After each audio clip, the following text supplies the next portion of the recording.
Okay, we're on a new topic, number lines. We're going to talk about using and graphing on a number line.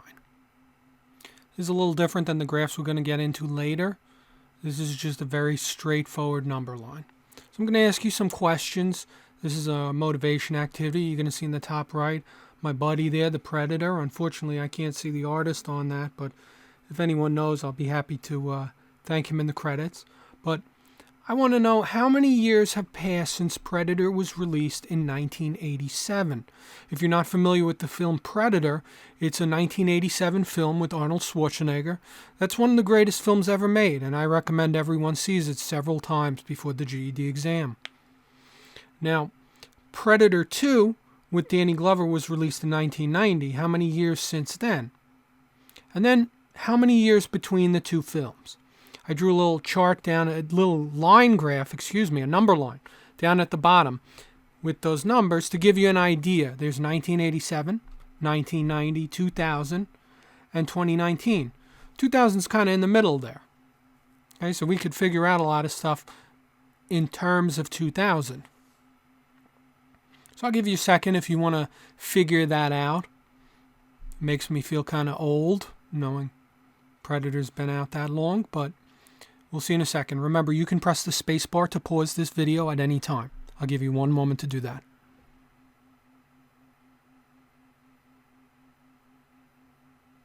Okay, we're back.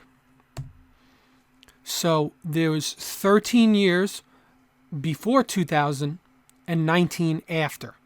And that gives us the total of 32 years since Predator was released in 1987. And how about Predator 2 with Danny Glover? That was 1990. So we can go, okay, there was 10 years before 2000, 19 years after. So that is 29. So that's 29 years old. And the original Predator is 32 years old. Man, that makes me feel old. What we did was something we're going to do on the number lines. A lot of people ask, well, what do we use with this? I don't get these number lines. When am I going to use a number line, Mr. Murdoch? This doesn't make any sense to me. Well, instead of the 0 and the negative, what I did was think about the year 2000, which is kind of in the middle, the same way we would think about the 0, dividing up a number line.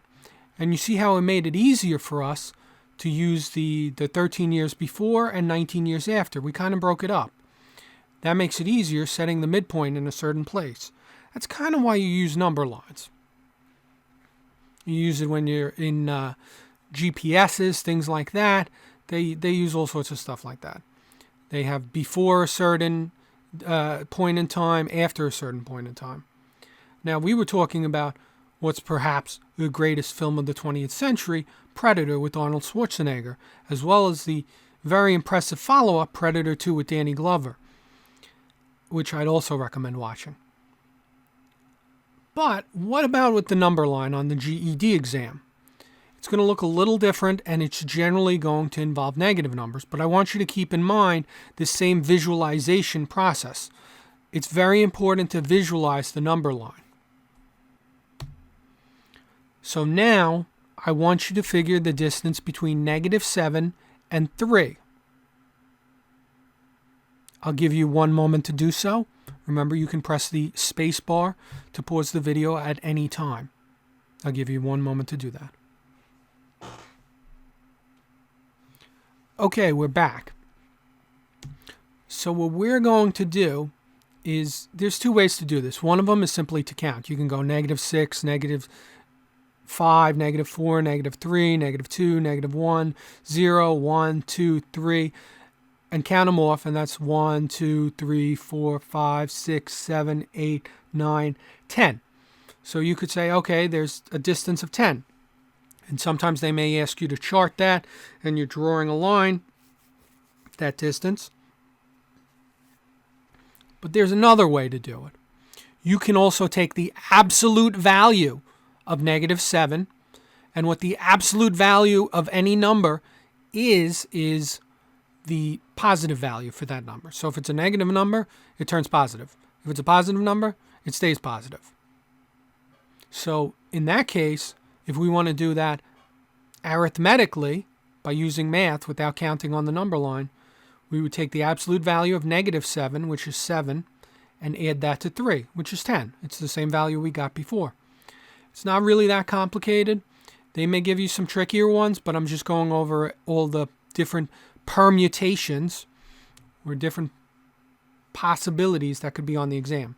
So if there's a negative number and a positive number, you add the absolute value of both terms. So you take the absolute value of a negative 7 and you turn it positive. And you can add that to the 3, and that's your value.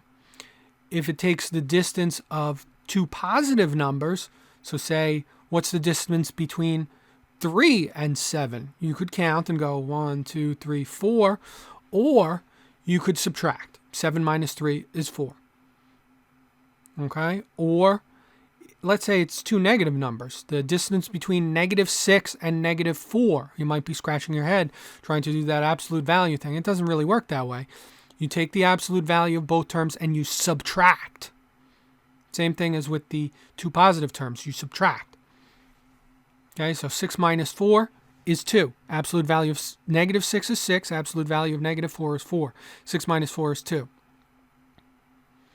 Okay, so you're going to have to sometimes do this arithmetically using math, sometimes using the number line. It's important you know both and to have a visual idea of what's going on. I have the arrows in the graph below to show you where negative 7 and 3 are, so feel free to count it off and measure the distance yourself.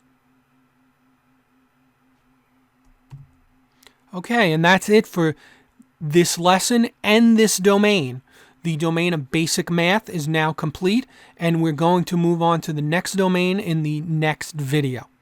I'll see you there.